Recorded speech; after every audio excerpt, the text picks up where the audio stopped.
YouTube channel learning classes. आज हम इस वीडियो में क्लास 9 का जो सिविक्स बुक है हमारी उसका चैप्टर 2 लोकतंत्र क्या और क्यों डिस्कस करने वाले हैं, जिसका पार्ट 1 और पार्ट 2 मैं पहले ही अपलोड कर चुकी हूं। आज हम इसी चैप्टर का पार्ट 3 करेंगे। मैंने छोटे छोटे 3 पार्ट्स में इस चैप्टर को डिवाइड कर दिया है। तो पार्ट 1 एंड पार्ट 2 मैं पहले ही अपलोड कर चुकी हूँ। आज हम पार्ट 3 डिस्कस करेंगे और इस चैप्टर का एंड करेंगे, ठीक है। और आज हम इस पार्ट में 2 बातें पढ़ेंगे, लोकतंत्र के पक्ष और विपक्ष में तर्क, और सेकंड बात लोकतांत्रिक, ठीक है, और अलोकतांत्रिक सरकार के बारे में हम पढ़ेंगे। अगर हम शुरू करें तो लोकतंत्र के पक्ष से शुरू करते हैं कि लोकतंत्र के पक्ष में तर्क कि लोकतंत्र अच्छा क्यों है। पहला, सरकार की जवाबदेही। सरकार की जवाबदेही से क्या तात्पर्य है कि भाई लोकतांत्रिक सरकार में हम सरकार से क्वेश्चन पूछ सकते हैं। राइट टू इंफॉर्मेशन तो आपने सुना ही होगा, विचारों की अभिव्यक्ति है हमारे पास, हमने विचार अभिव्यक्त कर सकते हैं। राइट टू इंफॉर्मेशन, ठीक है, उसके तहत हम इंफॉर्मेशन मांग सकते हैं। तो यही है लोकतंत्र का एक फायदा और उसका पक्ष। दूसरा, बेहतर फैसले लेने की संभावना होती है कि भाई जो भी फैसला लिया जाएगा वो हमारे हित में होगा और बेहतर होगा। नेक्स्ट, मतभेदों और टकरावों को संभालने का सही तरीका है। अगर सैनिक तानाशाही या निरंकुशवाद की बात किया जाए, अगर 2 पक्षों के बीच टकराव हो जाता है तो वो एक घमासान युद्ध का रूप ले लेता है।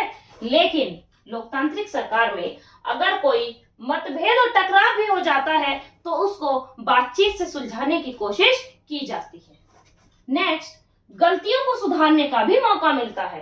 भाई लोकतांत्रिक सरकार में गलतियां सुधारने का मौका मिलता है। अगर हम निरंकुश शासन की बात करें तो वहां गलतियां होने पर सजाए मौत तक दे दी जाती है, गर्दन काट दी जाती है। लेकिन लोकतांत्रिक सरकार में अगर इंसान गलती करता है तो उसे सुधारने का मौका दिया जाता है। अब हम बात करते हैं लोकतंत्र के विपक्ष में। लोकतंत्र के विपक्ष में तर्क। अब लोकतंत्र के विपक्ष में क्या क्या है भाई, लोकतांत्रिक शासन व्यवस्था है, उसकी हर चीज के 2 पहलू होते हैं। कुछ अच्छी बातें हैं तो कुछ थोड़ी बेकार बातें भी हैं। तो हमने अच्छी बातें पढ़ी, पक्ष में पढ़ा, तो कुछ विपक्ष में भी हमें पता होना चाहिए। तो विपक्ष, फैसलों में देरी मतलब क्या कि अगर हम कानूनी कार्यवाही में चले जाएं तो लोकतांत्रिक शासन व्यवस्था में एक लंबा समय खिंच जाता है फैसला मिलने में। सेकंड, सरकार बदलती रहती है जिससे अस्थिरता की संभावना बनी रहती है। कई बार ऐसा होता है कि कोई नियम बनने में कई साल लग जाते हैं क्योंकि एक टाइम पीरियड पर सरकार आई, वो बदल गई, बदलने से वो किसी फैसले को, किसी नियम का एक खाका तैयार कर रही होती है, लेकिन एक समय आने पर वो परिवर्तित हो जाती है, वो बदल जाती है, दूसरी सरकार का चयन होता है, जिससे उसका एक नकारात्मक परिणाम यही निकलता है कि सरकार बदलने से अस्थिरता की संभावना बन जाती है और नियम बनने में देरी हो जाती है। तीसरा, सत्ता कुछ लोगों के हाथों में होती है। भाई लोकतांत्रिक सरकार का तीसरा जो विपक्ष में तर्क है, सत्ता कुछ लोगों के हाथों में होती है।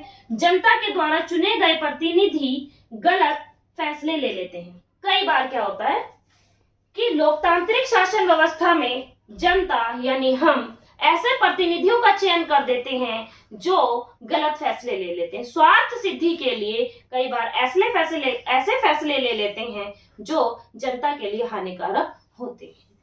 हमने बात की लोकतंत्र के पक्ष और विपक्ष में तर्क। अब हम बात करते हैं लोकतांत्रिक और अलोकतांत्रिक सरकार के बारे में। तो सबसे पहला, अगर हम लोकतांत्रिक सरकार की बात करें तो लोकतांत्रिक सरकार में क्या होता है, जनता के अधिकारों की रक्षा होती है। जनता के अधिकारों की रक्षा होती है। अगर वहीं हम अलोकतांत्रिक सरकार की बात करें, कुछ उदाहरण भी हमने करे थे, जिम्बाब्वे का उदाहरण हमने पढ़ा था, चीन का हमने उदाहरण पढ़ा था। तो ये सारे हमने इनके माध्यम से जनता के अधिकार, एक समान, एक वोट, ये सारी बातें हमने डिस्कस की थी सेकंड पार्ट में, ठीक है। इसी चैप्टर के सेकंड पार्ट में जो वीडियो है पार्ट 2, इसी चैप्टर की जो पार्ट 2 है उसमें हमने सारी बातें डिस्कस की थी। तो लोकतांत्रिक सरकार में क्या होता है, जनता के अधिकारों की रक्षा होती है, लेकिन अलोकतांत्रिक में जनता के अधिकारों की रक्षा नहीं होती। बस नेगेटिव कर दोगे इसे, जनता के अधिकारों की रक्षा नहीं होती। चुनावी प्रक्रिया में हिस्सा, इसका मतलब क्या है, मैंने शॉर्ट में लिखा है चुनावी प्रक्रिया में हिस्सा, समझ ही गए होंगे। जनता चुनावी प्रक्रिया में हिस्सा लेती है। प्रत्यक्ष और अप्रत्यक्ष तरीके से हमारे देश में चुनाव होते हैं, प्रत्यक्ष तरीके से भी और अप्रत्यक्ष तरीके से भी, दोनों ही तरह से लोग इन्वॉल्व होते हैं अपने प्रतिनिधि को चुनने में। लेकिन अलोकतांत्रिक सरकार में चुनाव स्वयं कर दिया जाता है पावर के हिसाब से। नेक्स्ट, लोकतांत्रिक सरकार, शासकों का चुनाव जनता करती है, लेकिन यहाँ एक समूह करता है, जो पावरफुल समूह है वो करता है, शक्ति के आधार पर चुनाव हो जाता है।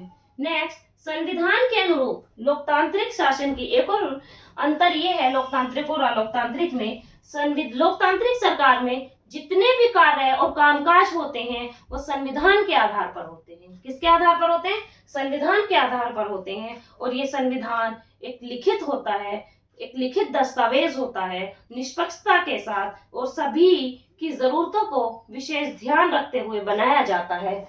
लेकिन कई देश ऐसे हैं अलोकतांत्रिक देश, वहां संविधान, कुछ कुछ देशों में संविधान है, लेकिन वो संविधान सिर्फ किस लिए है, वो संविधान मात्र अपनी स्वार्थ सिद्धि के लिए बनाया हुआ है, अपने ही स्वार्थ के लिए उसमें नियम लिखे गए हैं और वो लोगों के हित के लिए, लोगों के अनुरूप, लोगों के हित के लिए कार्य नहीं करता। ये थी लोकतांत्रिक और अलोकतांत्रिक सरकार में अंतर। ठीक है, और दूसरी बात, लोकतंत्र के पक्ष और विपक्ष में तर्क। आप इसको ध्यान से पढ़ेंगे और समझने की कोशिश करेंगे। अब हम नए चैप्टर के साथ और नई वीडियो के साथ मिलते हैं अब नेक्स्ट वीडियो में। तब तक के लिए अपना ख्याल रखें एंड गुड बाय।